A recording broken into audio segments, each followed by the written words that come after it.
What's up everyone, it's Bucky and welcome to your third networking tutorial. Today we're going to be going over something called network topology. The first thing I want to show you guys is a term I'm going to be using, and this is called protocol. Now what protocol is how data is formatted, transmitted, and received. So just in case I use that term, it pretty much just means how you send data over the network. And before we get started, another term I wanted to go over that you guys are going to be seeing a lot is called topology. Now topology is pretty much just the design of the network, and physical and logical. The physical means what you can actually see, and the logical means how data is transmitted, so you can't usually see that. And there are four major types of topologies, or how the network is laid out, and those are called bus, ring, star, and mesh topology. The first one we're going to be going over is something called a bus topology. And what this is pretty much you have a cable right here, and on either side of the cable you have something called a terminator. Now what a terminator's job is, it absorbs electric signals, so when the data reaches the end of the network, then it doesn't mirror back and create a bunch of noise. Whenever data reaches one of these ends, it just gets destroyed. And how the computers are set up in this network is something like this. You have a computer right here, and you have a server right here, and you have a laptop right here, and they're all linked into this network kind of like a chain. And this is kind of like a bus, because if this one wants to send data to this, it has to go through all the other nodes or all the other things connected to the network before it gets to here. So say you wanted this computer right here wanted to send data to this laptop. It would have to first travel along here, stop at the server, then keep going and go to the laptop. Then once it gets to this terminator right here, it disappears, so it can't be transmitted back and you don't have a bunch of noise or anything. So that's how that works. The next layout I wanted to go over is called the ring topology. And what a ring topology is, geez, I keep messing that up, is pretty much a ring of cable, and all of your computers are connected to a point outside the ring, kind of like this.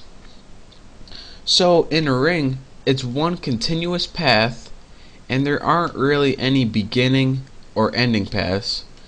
So whenever a computer wants to transmit data to another computer, say this computer wants to transmit data to here, you can either go this way or this way. And as you can see, there are no terminators in this. It's a lot different. That's one of the main reasons it's different than bus topology. So pretty much the nodes are attached at points around the ring, and the data goes from node to node until it reaches its destination. And there can be as many computers you want on a ring topology. So if again, if you want to transmit data from this node right here to this one, it will first travel along the cable, stop right here, travel along, reach its destination, and that's where it ends up. And the next topology I want to go over is something called a star topology. Now what a star topology is actually one of the oldest topologies, and it's multiple nodes attached to a central device. So in the middle you have something called a switch, and you'll see what that does in a second. That's a pretty good looking switch right there. And you have a bunch of computers or servers or anything on the outside here. These are computers, if you can't tell by my awesome drawing, and they're all connected to the middle switch or bus or router or something via cables, and this is called a star topology. Again, a bunch of nodes on the outside and a central device where they all connect to. So if computer 1 wants to transmit data to computer 2, it would first send it to the switch, and then the switch would decide what computer needs it, and then it would send it out to the correct computer. And the last topology I want to go over is something called a mesh topology. Now what a mesh topology does is kind of combine the best of both worlds from all the other topologies. You have a bunch of nodes on the outside here. Let's make 5 of them.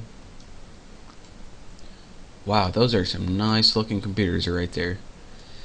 And pretty much every node is connected to every other node, like this.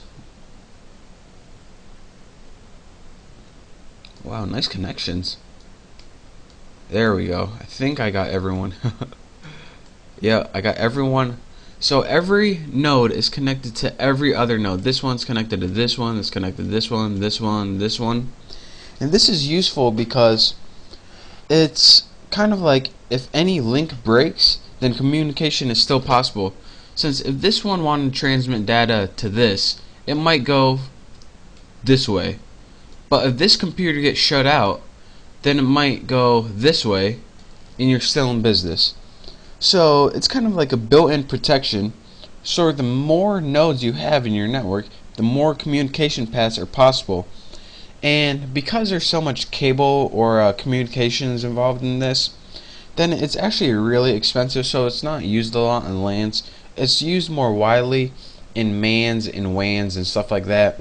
So if you can tell through my rough drawing that this is one of the most popular with like wide area networks in like cities and stuff like that.